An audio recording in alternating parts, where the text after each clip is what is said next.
Okay, in our previous assignments that we've done with our gear creations, we've done some gearing creations that moves our output from the motor to different spots around here. Remember, we had a gear train that would kind of move it to different places. But no matter what we did, if you notice something, the gear shaft, no matter where it was in here, always ended up facing the same direction as the motor was facing. So we moved it here or here. What if we have a motor going this way and we want to end up having an output that spins at a 90-degree angle, maybe up and down or straight forward? Today, we're going to learn how to use bevel gears and beveling in gears to rotate the angle of rotation 90 degrees so that instead of having it go this way, it would shoot out at some other direction. Okay, so let's get going on that. Here's what you're going to need for this. Today, you're going to need 2 of these little brackets that have that 90-degree bend. You're going to need 2 of these 28-tooth double bevel gears.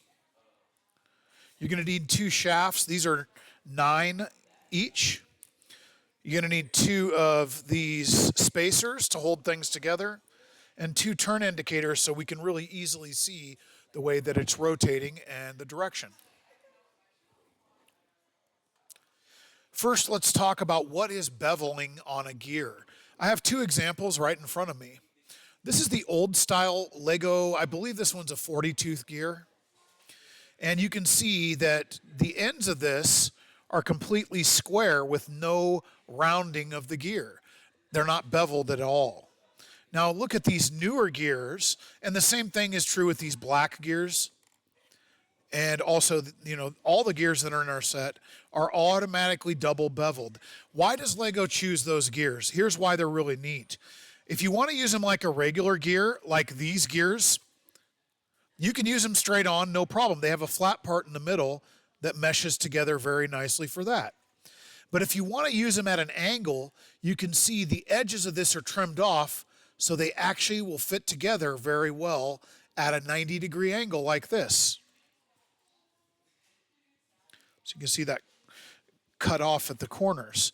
If you try to do that with these, they never quite fit together correctly. Not at a 90-degree angle. They work great like this, but at a 90-degree angle, they're not very useful at all. So that's why we're going to stick with these bevel gears. All right, so let's go ahead and get started. We're going to put this one on the motor shaft first.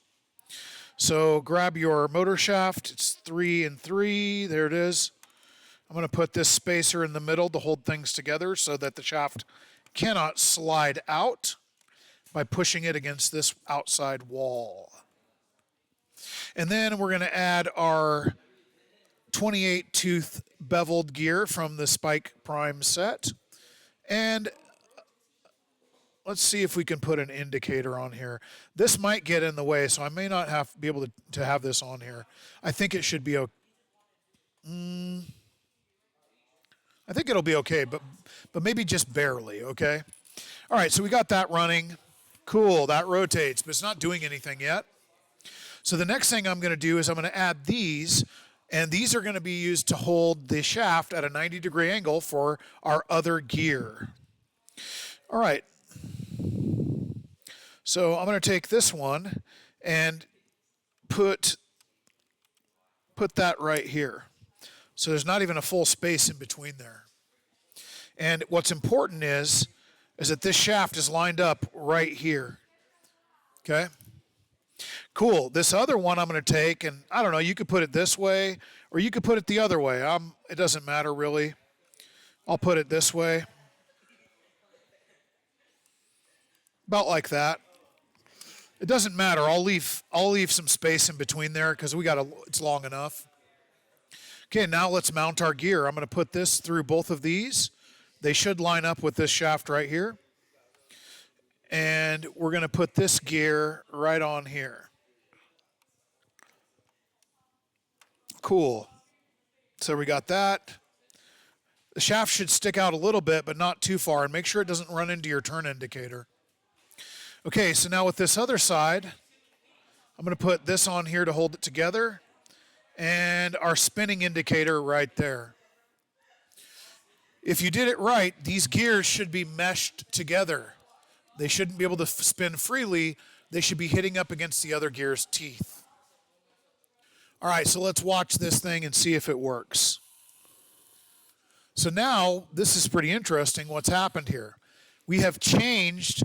It used to have it spinning with a shaft going this way, and we've rotated that with our beveled gear so that it goes at a 90-degree angle and outputs facing the other direction.